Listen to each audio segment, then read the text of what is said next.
আসসালামু আলাইকুম। আপনার অনেক বাচ্চারা আইসক্রিম খান, চকলেট খান। এই দেখেন আমার এই সবগুলো দাঁত পড়ে গেছে। এটা রোদ কিরকম করে ফেলাইছে। এই দেখেন কত রক্ত। এই দেখেন এগুলো একটু মাংস আছে, এটা অনেক ব্যথা। 20টা ইনজেকশন দিতে হয়েছে জানে।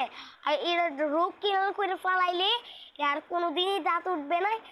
আপনার প্রতিদিনই ইয়া এটা যে কোনো চকলেট খাও তাহলে তোমার অনেক সমস্যা হবে।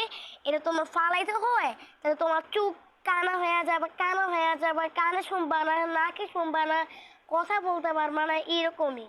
আমি একবার কার্টুনে দেখছিলাম, আমার ফোন নাই তো এই জন্য আমার আম্মু বলছিল এরকম হইলে খাইতে হয়। একবার আমার একটা ভাই আসছিল, এটা করা পরে মারাও গেছে এরকম এরকম হয়। জানে এটা হওয়ার পরে আমি এখন চকলেট সব খাইছি, এটা এখন সব দাঁত পড়ে আছে। দেখেন আমার কেমন ফোকলা ফোকলা লাগে, এটা কোনো কথা?